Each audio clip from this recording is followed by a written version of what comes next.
Ya, insya Allah hari ini kita akan kajian di Masjid Darul Ma'arif, Jalan Lembah Aren di Duren Sawit, Jakarta Timur. Ya, waduh seru banget, kita akan bahas materi yang sangat dibutuhkan oleh kita semua. Namun ada yang menarik ya, tentang materi ikhlas kita ini. Pertanyaannya, keadaan ketika Allah cabut roh kita seperti apa? Mari menjadi bagian dari menciptakan generasi Qurani berprestasi dan berwawasan global bersama SMPIT Boarding School Asyabab Caringin Bogor. Ayo segera daftarkan putra-putri Bapak Ibu di pesantren kami yang asri, sejuk, dan insya Allah mendukung untuk menjadi generasi Qurani berprestasi, berakhlak mulia, dan berwawasan global. Segera daftarkan putra kesayangan Anda di SMPIT Pesantren Asyabab. وَمَا خَلَقْتُ الْجِنَّ وَالْإِنسَ إِلَّا لِيَعْبُدُونَ.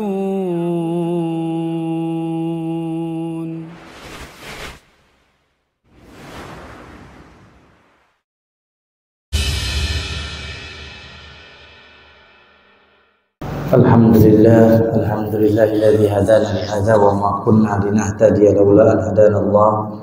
Asyhadu an la ilaha illallah wahdahu la syarika lah wa asyhadu anna Muhammadan abduhu wa rasuluhu wa safiyyuhu wa khaliluhu. Allahumma fashalli wa sallim wa barik wa an'im wa zid ala nabiyyina Muhammad wa ala alihi wa sahbihi ajma'in. Amma ba'du, wa qala Allah ta'ala fi kitabil karim ba'da a'udzu billahi samil alim minasyaitonir rajim. Yarfa'illahu alladhina amanu minkum walladhina utul ilma darajat. Al-ayah, sadaqallahul azim.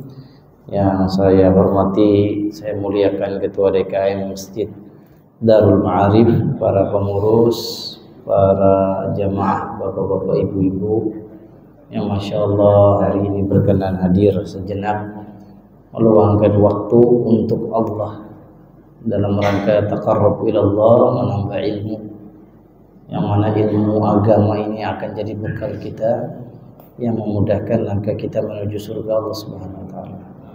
Semoga kita semua mendapatkan janji Nabi Muhammad sallallahu alaihi wasallam, man salaka tariqan yaltamisu fihi ilman sahalallahu lahu tariqan ilal jannah. Ya, siapa yang melangkahkan kaki ya untuk menuntut ilmu agama, Allah akan mudahkan langkah kaki kita menuju surga Allah Subhanahu wa taala. Jadi kaki Bapak dari rumah ke masjid niatnya apa? Bukan sekedar cuma sholat. Saya di masjid ada pengajian, pengen hadir dengerin Quran, hadis dibacain. Nah, langkah kaki yang punya niat seperti ini, kata Rasulullah, langkah kaki yang Allah mudahkan menuju surga. Masya Allah. Satu langkah ke sini berarti satu langkah ke surga. Masya Allah. Mudah-mudahan Allah ikhlaskan niat kita. Ya Allah, tuluskan amal kita hanya untuk Allah Subhanahu wa taala. Insyaallah hari ini ya, karena temanya bebas, saya pengen ngebahas tentang manfaat kalau kita bisa menjadi pribadi-pribadi yang ikhlas dalam beramal. Ya, baru-baru ini ada video viral ya Pak, tentang ya, seorang imam masjid, Masya Allah, beliau seorang apoteker ya, atau yang punya apotek, Allahu a'lam bishawab, di Samarinda atau Balikpapan, yang wafat dalam keadaan sujud. Ya, wafat dalam keadaan sujud di dalam sholat subuh nih, kayak kita begini. Masya Allah. Allah Azza wa Jalla kirimkan video itu dengan berbagai platform media sosial, Instagram, TikTok, Facebook. Ya, apa hikmahnya? Yang terbesar adalah kiat bagaimana mendapatkan husnul khotimah. Kok bisa ya wafat dalam keadaan sujud? Banyak orang meninggal nih Pak, mayoritas ya bisa jadi di rumah sakit karena sakit, dirawat udah lama. Ada orang yang meninggal di perjalanan, ya kayak kemarin kita nggak dikagetkan berita kereta api Bandung ke Surabaya, dari mana tuh Pak? Tabrakan ya. Masya Allah. Meninggal kita ini macam-macam keadaan. Tapi ini manusia hamba Allah diwafatkan kok indah banget. sujud. Nah, saya mau bertanya nih sama jamaah Darul Ma'arif, pengen nggak meninggalnya kayak begitu, Pak? Ini nggak mau pengen 2 orang. Apa nggak kepengen mati? Mati kan udah pasti, betul nggak Bu?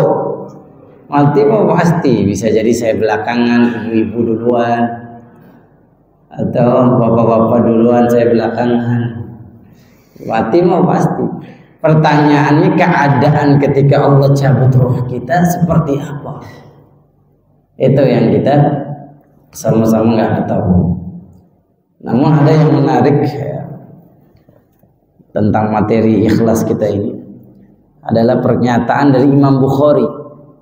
Imam Bukhari ini Bapak Ibu yang dimuliakan Allah Azza wa Jalla bukan orang Arab. Beliau berasal dari kota namanya Bukhara. Nama aslinya siapa? Muhammad bin Idris, Muhammad bin Ismail. Muhammad bin Ismail, kalau Muhammad bin Idris Imam Syafi'i. Muhammad bin Ismail al-Bardizbah al-Bukhari. Bukhari itu nama kota yang ada di mana? Uzbekistan. Sekarang kalau di dalam peta Uzbekistan, bukan orang Arab. Ya, menuntut ilmu, berbagai ulama dunia, mengumpulkan hadis, masya Allah. Ya.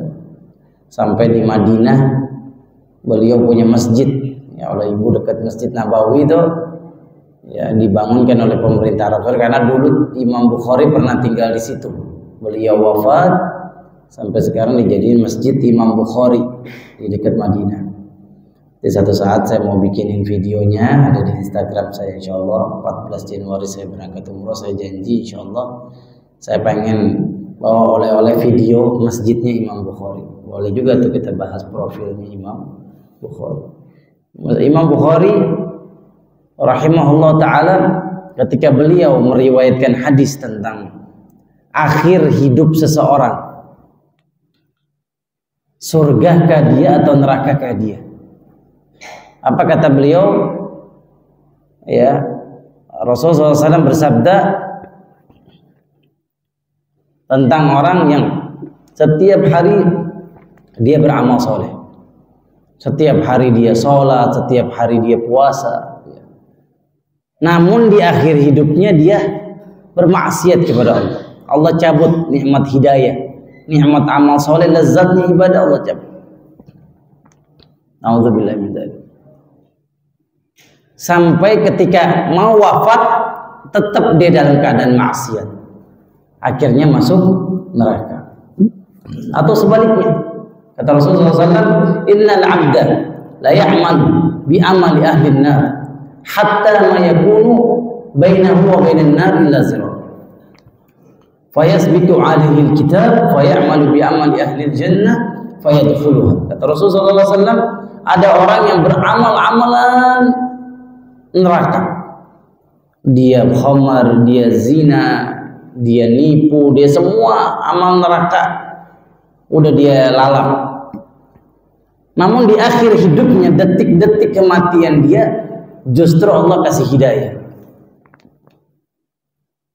Allah kasih nur di hati dia. Tiba-tiba 1 hari sebelum dia meninggal, Allah a'lam, atau 1 minggu sebelum dia meninggal, 1 bulan dia sebelum meninggal, Allah a'lam, tiba-tiba rajin ke pengajian, dia bertaubat kepada Allah Subhanahu wa ta'ala, dia bersungkur pengen kembali kepada Allah Azza wa Jalla. Justru ketika dia taubat, detik-detik menjelang kematiannya, dia wafat dalam keadaan taubat kepada Allah Azza wa Jalla, fayadkhulul jannah, dia masuk surga. Imam Bukhari komentarin apa, Bu? Ini kok satu kayaknya ini surga.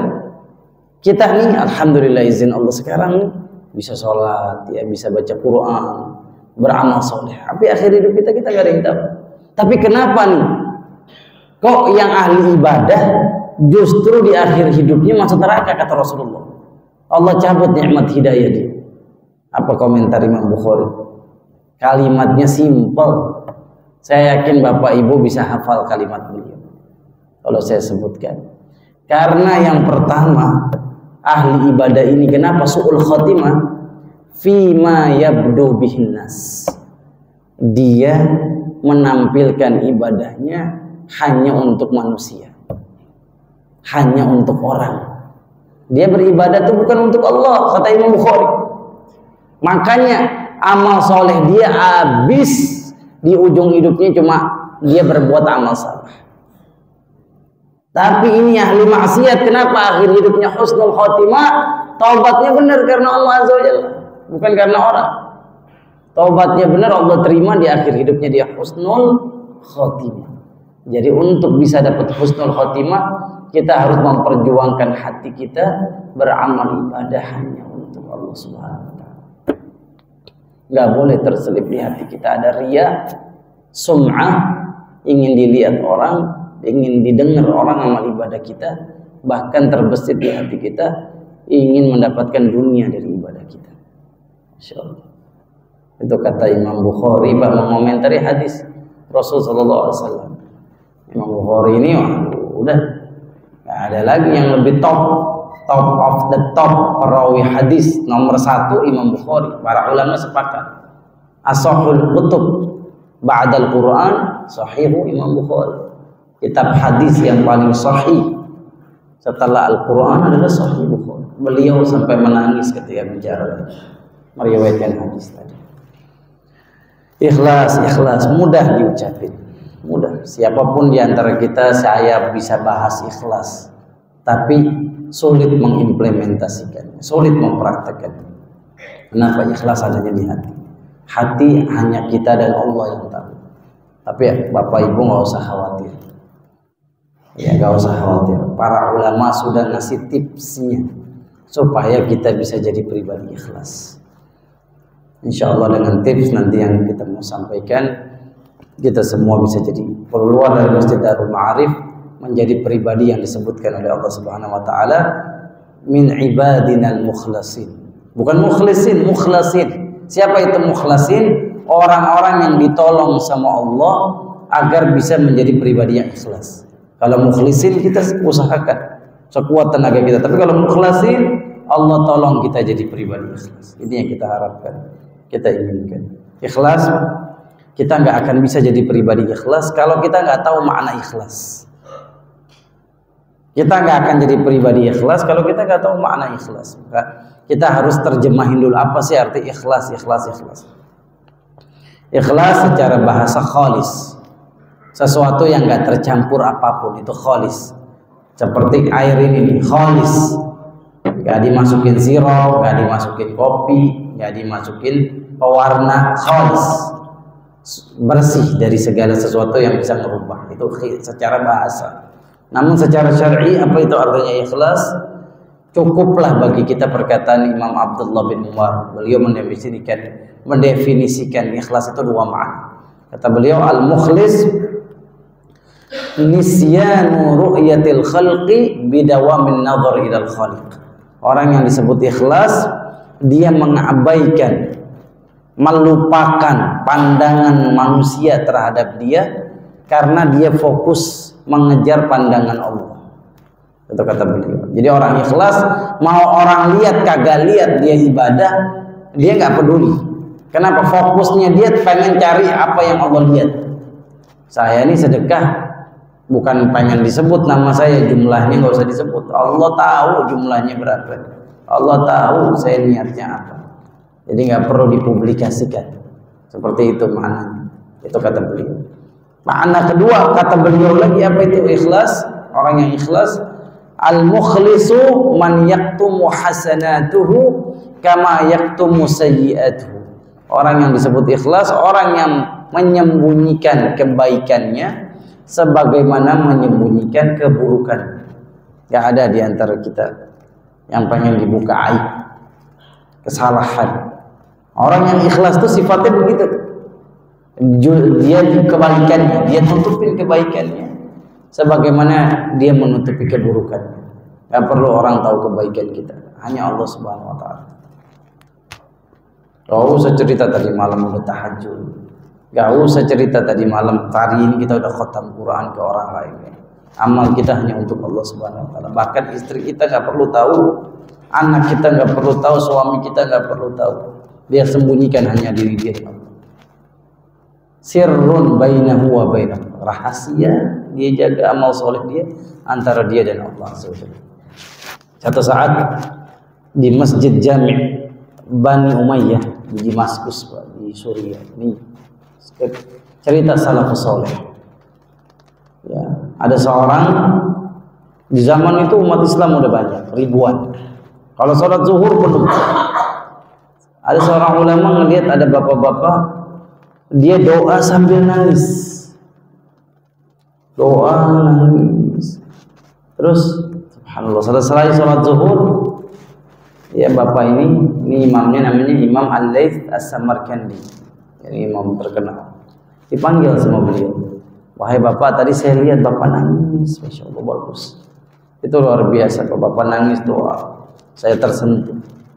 Tapi pak, ma ahsan hadzal buka'u law kana fi baitik.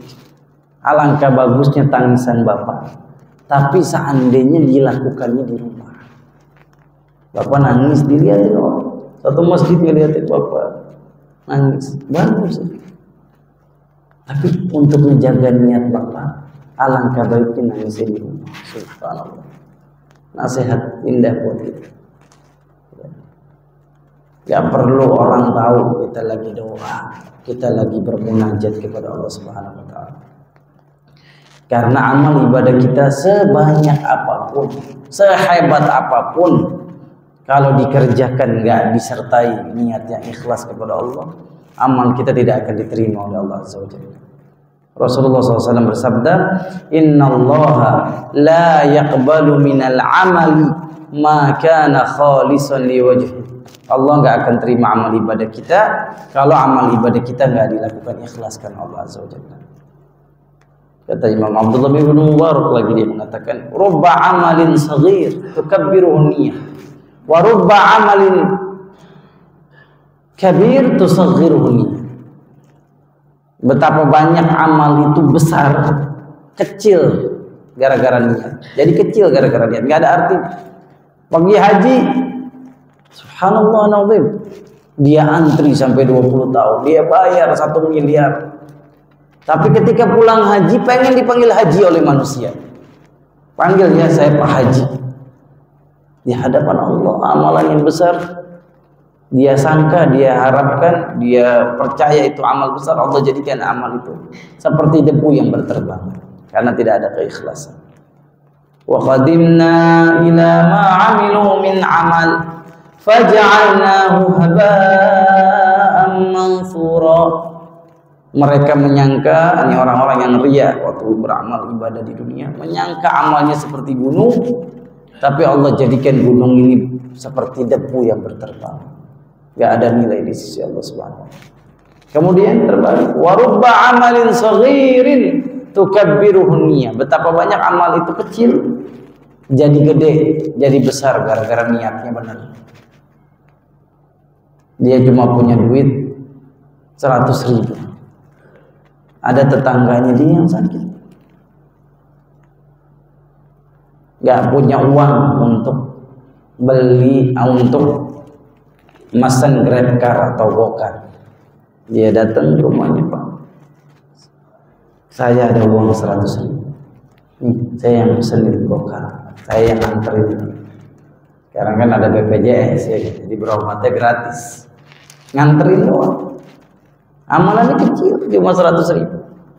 Tapi gara-gara niat dia karena Allah, Allah masukin dia ke dalam jannah surga Allah Azza wa Jalla. Maka ini renungan buat saya. Jadi materi ini bukan buat yang dengerin, tapi buat yang ngomong juga. Saya bilang tadi, ikhlas itu mudah diucapkan tapi berat implementasi. Bapak Ibu yang dimuliakan Allah Azza wa Jalla, ada seorang raja zaman salafus saleh. Ini raja ini di zaman khilafah Islamiyah. Ya. Seorang raja di antara muluk, raja-raja yang ada zaman dulu. Orangnya sombong. Raja ini kaya raya.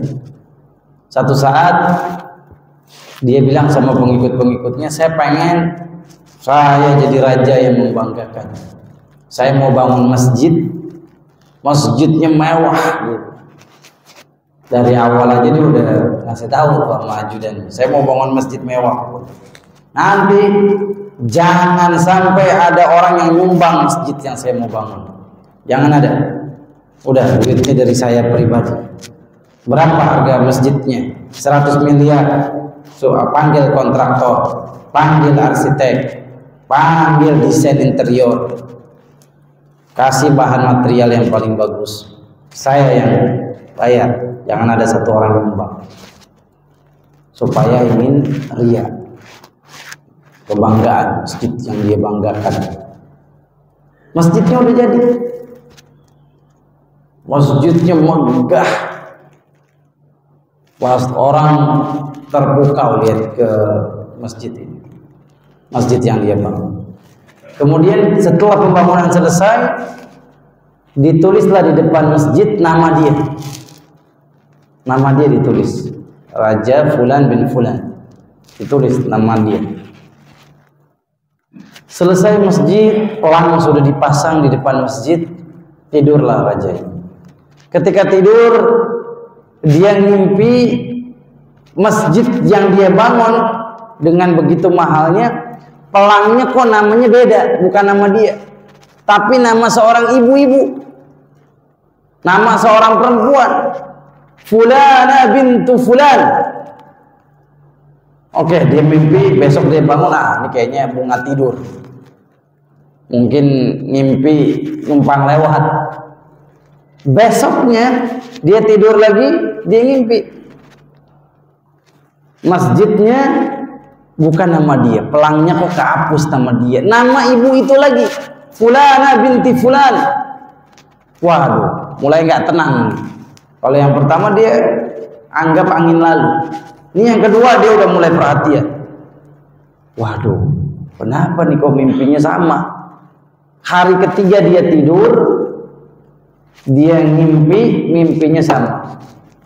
Namanya bukan pelang nama dia, tapi nama orang lain.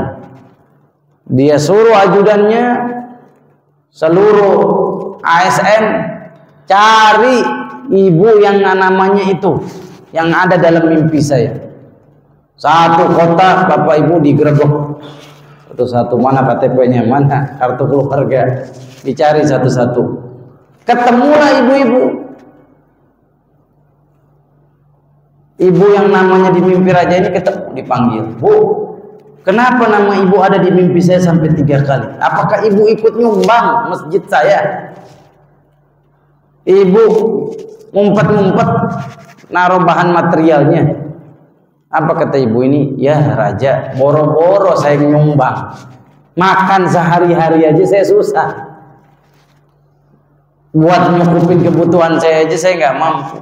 Gimana saya mau bangun masjid semegah ini, sehebat ini, semahal ini? Bukan saya. Tapi tolong kasih tahu, kenapa Allah hadirkan mimpi nama ibu yang keluar? Ini pasti ada maksud. Ini pasti ada hal yang diinginkan Allah buat saya. Waduh, saya ingat-ingat dulu deh raja ya. Saya juga kaget nih kok bisa mimpi nama saya. Tapi bisa jadi nih. Ini bisa jadi kata dia. Ketika lagi pembangunan masjid, raja punya nih, saya lewat. Saya lihat ada seekor kuda bawa bahan material. Ya kalau dulu pakai kuda, pakai keledai ya. Sekarang kan pakai enak ya, mobil. Saya lihat itu kuda nahan bahan material bangun masjidnya raja, kecapean, letih dia, ta'ab syadid. Ya. Kemudian saya ambil air, saya kasih minum. Saat itu nggak ada orang, malam-malam nggak ada orang. Saya kasih minum, saya kasih makan kudanya. Udah, ya udah saya pulang. Raja ini nangis. Oh, gara-gara amal ibu nggak mau dilihat orang, nggak dilihat orang, hanya Allah yang lihat amal ibu. Ibu terima amal ibu. Sementara amal saya yang kelihatan begitu mahalnya, begitu beratnya, begitu lamanya. Dalam hitungan 3 hari Allah hilangkan, diganti nama ibu. Mulai hari ini masjidnya saya ganti, bukan nama saya tapi nama ibu. Masya Allah. Ya Bapak Ibu, ini kisah sahih yang diceritakan oleh seorang alim. Ya Bapak Ibu bisa searching, itu namanya Syekh Muhammad bin Abdurrahman Al-Arifi, pengarang penulis buku Nihayatul Alam. Ya, Nihayatul Alam tentang hari-hari kiamat. Beliaulah yang meriwayatkan kisah ini di kalangan salafus saleh.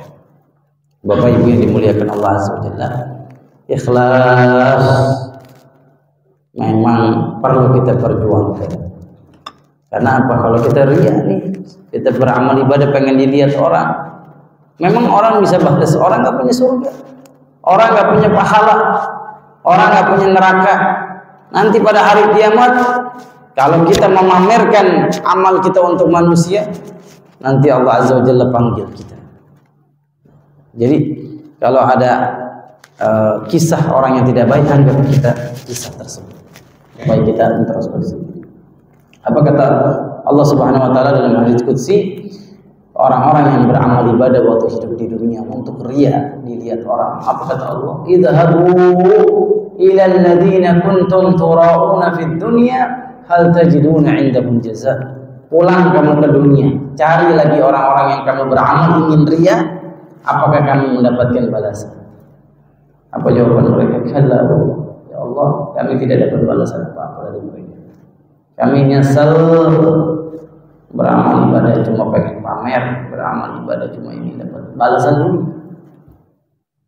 Makanya dari sekarang kita sholawat itu buat mendapatkan syafaat Nabi nanti hari kiamat.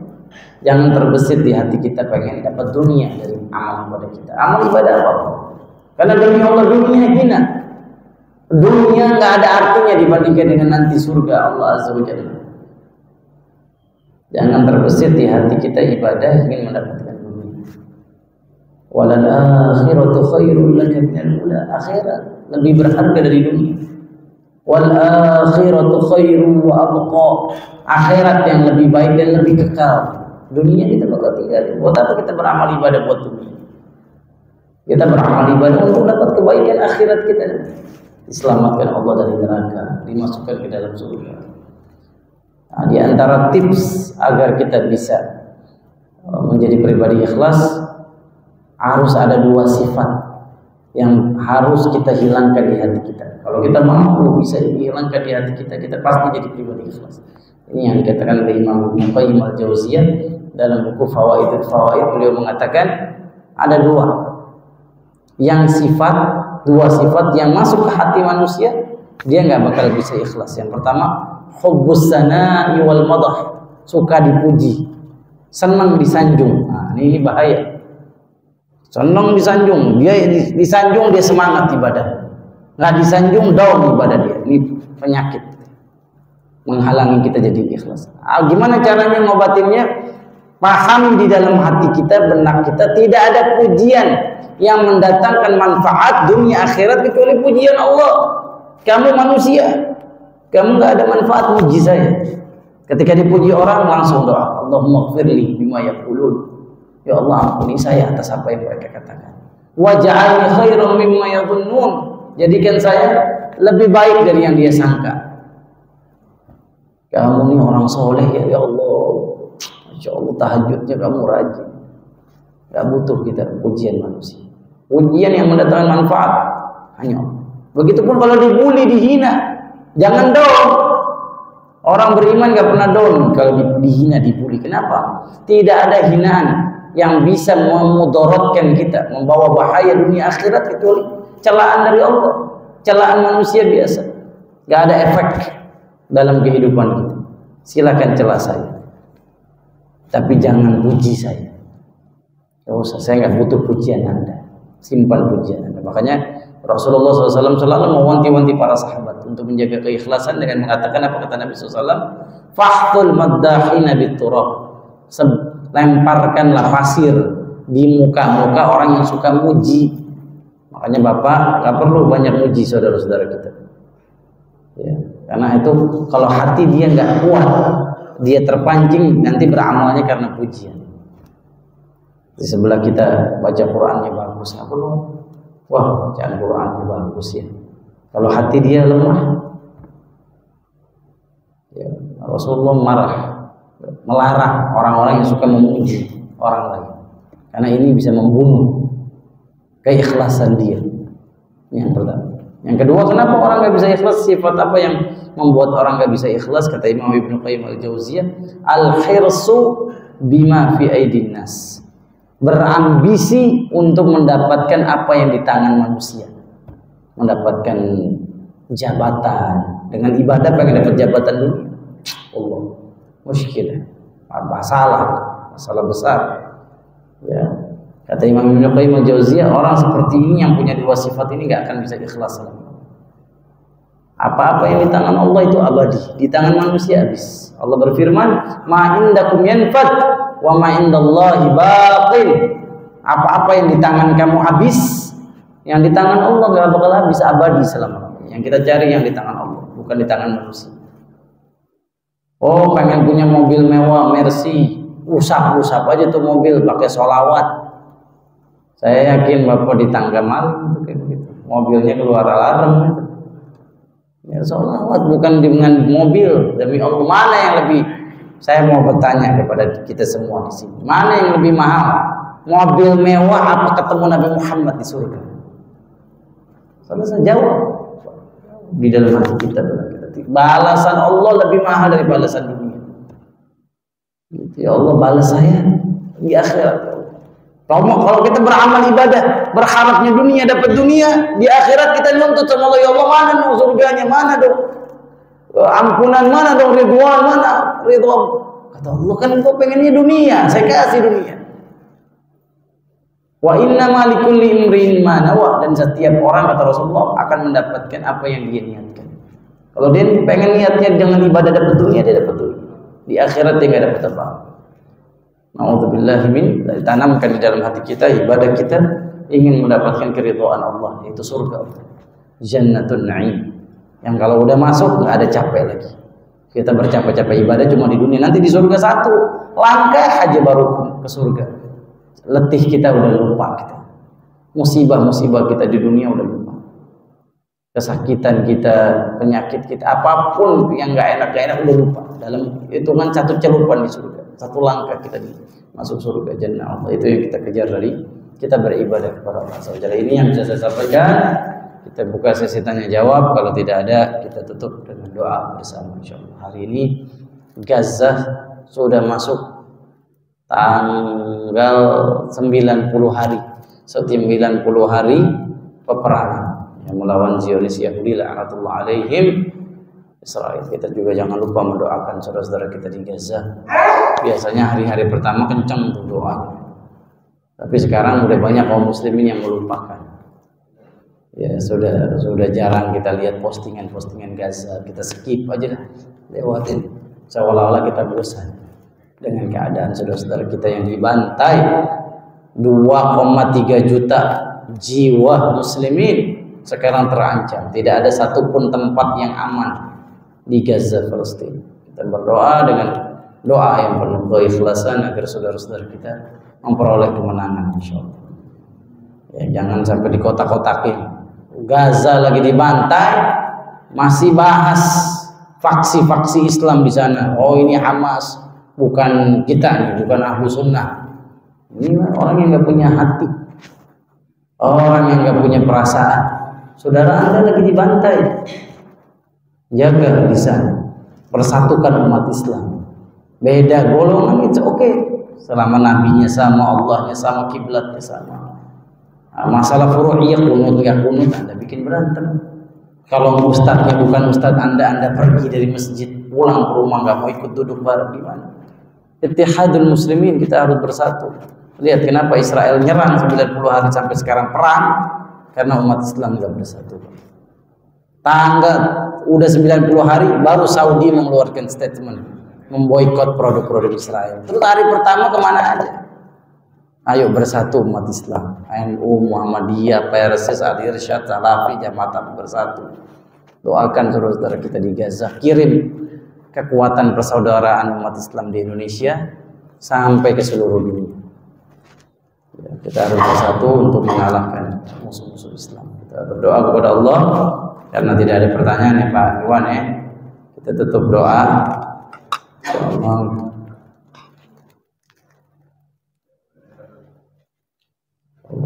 udah jago semua, udah paham insyaallah. Malah saya malah saya. Assalamualaikum.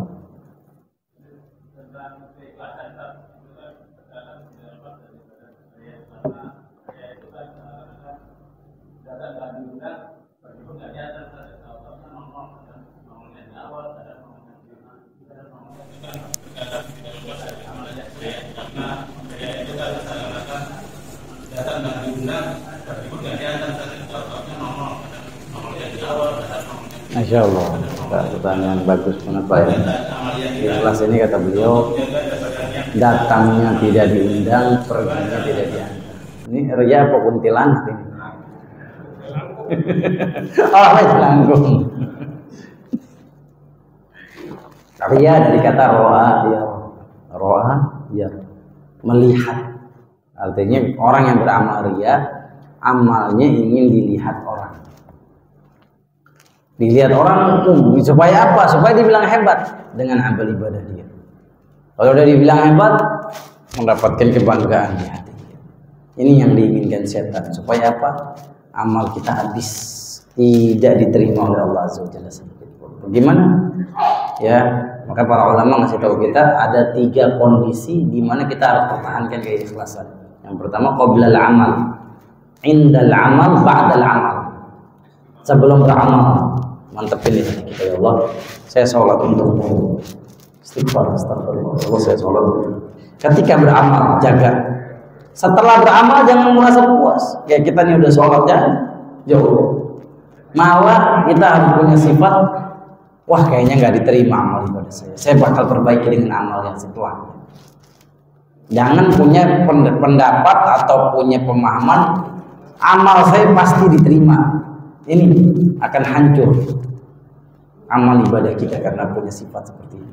Ketika turun ayat Quran surat Al-Mu'minun, walladzina yu'tuna ma atau wa qulubuhum wajilah.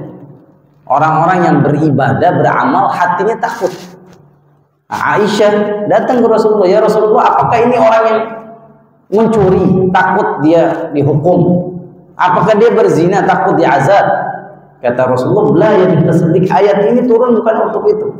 Ayat ini turun alladzina ya'maluna al-ibadat wa yatasaddaqun wa yakhafuna an la yutaqabbala minhum. Mereka ini justru terbalik, bukan yang kamu sangka. Akan tetapi ayat ini turun bagi mereka yang justru beribadah. Wajilah, hatinya takut, maksudnya hatinya takut tidak diterima Allah. Ini hati yang bagus justru. Jadi kita beramal merasa amal kita nggak diterima sama Allah. Hadirkan perasaan supaya apa? Kita perbaiki dengan ibadah. Oh, saya sholat subuhnya tadi kayaknya kurang khusyuk. Ya Allah, kasih kesempatan saya sholat zuhurnya yang khusyuk. Kalau zuhurnya ya Allah kayaknya zuhur saya nggak sempurna ini. Ya Allah. Asarnya saya akan perbaiki terus. Merasa amal ibadah kita kurang, amal ibadah kita nggak diterima sama Allah. Ini perasaan yang harus kita munculkan setiap kita beribadah. Baca Quran, ya Allah, kayaknya nggak diterima nih baca Quran saya. Tolong terima ya Allah, mohon Engkau terima ya Allah. Jadi itu langsung menggantungkan amal kita, minta diterima sama Allah saja. Makanya Abu Bakar As-Siddiq, Bapak, setiap dia beramal dia selalu nangis. Apa doanya Abu Bakar As-Siddiq setiap dia beribadah kepada Allah?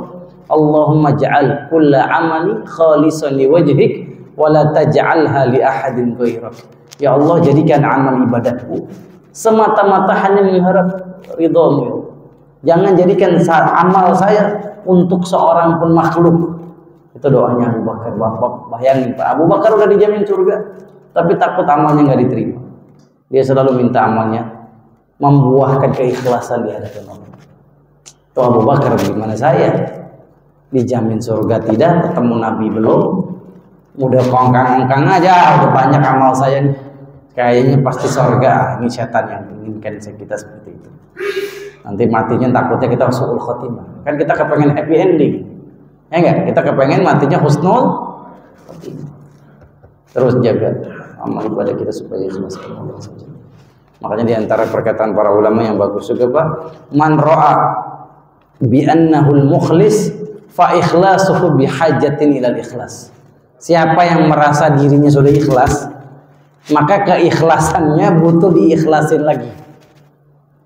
Jadi kita nggak boleh ngerasa diri kita udah ikhlas, udah jadi ahli ibadah, ngerasa selalu kurang di mata Allah, jadi pendosa di hadapan Allah, berlumur maksiat di hadapan Allah. Insyaallah terus kita jaga ya Pak hati kita insyaallah. Terima kasih. Kita berdoa kepada Allah, Allahumma a'izzal Islam wal muslimin, Allahumma ansur Islam wal muslimin fi Gaza. Ya Allah, menangkan kaum muslimin di Gaza ya Allah. Beri pertolongan-Mu kepada saudara kami di Palestina ya Allah, di jalur Gaza, di tepi barat ya Allah, di Palestina, segala penjuru Palestina ya Allah sedang Engkau uji ya Allah dengan masih berkuasanya penjajah Zionis Israel ya Allah. Allah ya Rahman, kalau bukan kepada Engkau, kepada siapa kami berharap ya Allah? Kalau bukan kepada Engkau, kemana kami akan meminta ya Allah? Kami mohon ya Allah, menangkan saudara-saudara kami di Gaza ya Allah. Menangkan seluruh faksi perjuangan kaum muslimin, Hamas, Fatah, apapun ya Allah yang kami nggak tahu, kaum muslimin saudara kami, menangkan mereka ya Allah. Ya Allah ya Rahman, anak-anak yang menjadi korban kebiadaban Zionis Israel ya Allah, jadikan mereka semua mati syahid di jalan ya Allah. Yang terluka Engkau sembuhkan ya Allah, yang tertimpa reruntuhan belum ketemu sampai saat ini sekitar 8 ribuan. Engkau berikan pertolongan untuk ditemukan agar jasadnya bisa dikuburkan seperti mestinya ya Allah. Ya Allah ya Rahman ya Rahim, kami nggak bisa berbuat apa-apa buat saudara kami di Gaza ya Allah. Hanya ini yang bisa kami lantunkan ya Allah. Hanya ini yang bisa kami lantunkan ya Allah. Dan ya Allah, berikan kami pun kesempatan seperti mereka bisa mati syahid, bisa mati di jalan syahid ya Allah, jalur syahid ya Allah. Rabbana akhtim a'marana bi husnul khatimah ya Allah, tutup umur kami semua yang hadir di sini dengan husnul khatimah. Tutup usia kami ya Allah dalam keadaan kami sujud di hadapan-Mu ya Allah, dalam keadaan kami baca Quran, dalam keadaan kami sedekah, dalam keadaan amal kama tuhibbu wa tardah, seperti yang Engkau cintai dan Engkau ridhoi ya Allah. Ya Allah, jangan matikan kami dalam keadaan maksiat, jangan matikan kami dalam keadaan durhaka kepada Engkau ya Allah. Jangan matikan kami di atas pembangkangan kepadamu ya Allah. Ya Allah ya Rabbani ya Rahim. Allahumma ja'al kull a'malina khalisatan liwajhik. Jadikan semua amal ibadah kami ikhlas, semata-mata hanya mengharap wajah. Wala taj'alha li ahadin ghairak. Jangan jadikan amal ibadah saya satu pun untuk seorang pun makhluk-Mu ya Allah. Jangan ya Allah, hanya untuk-Mu kami persembahkan amal ibadah kami. Rabbana atina fid dunya hasanah wa fil akhirati hasanah wa qina adzabannar. Walhamdulillahi rabbil alamin. Wal 'afwu minkum, minta maaf lahir batin. Assalamualaikum warahmatullahi wabarakatuh.